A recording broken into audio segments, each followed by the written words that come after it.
Les gens maintenant ont besoin de se faire accompagner. De plus en plus, c'est rentré dans les mœurs.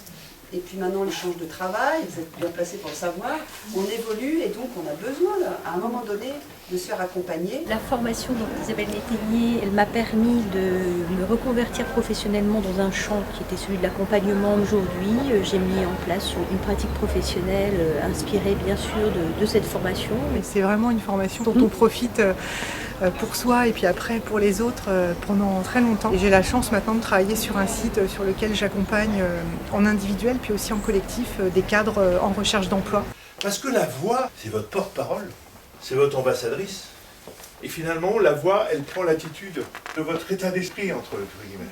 Le stress, le vrai stress, c'est de communiquer avec l'autre, c'est d'être en harmonie avec l'autre. Et pour être en harmonie avec l'autre, il faut être en harmonie avec soi.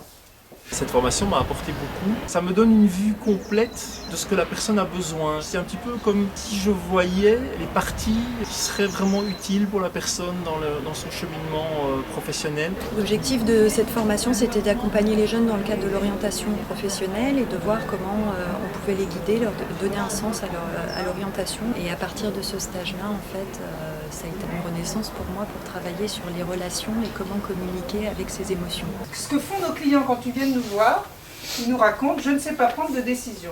Ok ?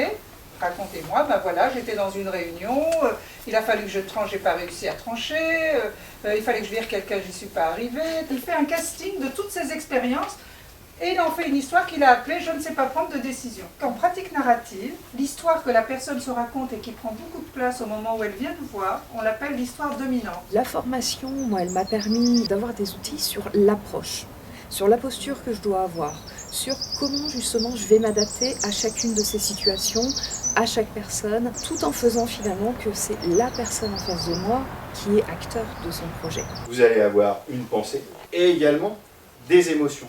Et que ça, évidemment, vous le faites en permanence, non pas seul, ce serait trop beau, mais dans la relation à l'autre.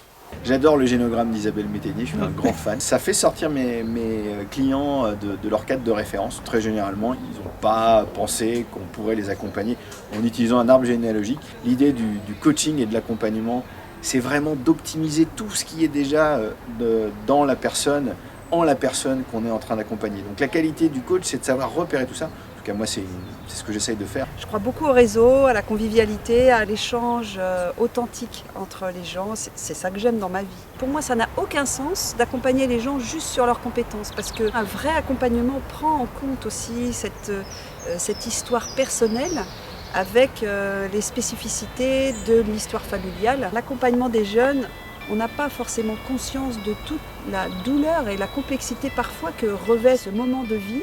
C'est pas du tout quelque chose de technique s'orienter, c'est vraiment quelque chose d'existentiel. L'ambition de ces formations, c'est de faire des accompagnants responsables. On est responsable d'une personne qu'on accompagne et aussi on est responsable de l'ouverture de conscience aussi que provoque cet accompagnement.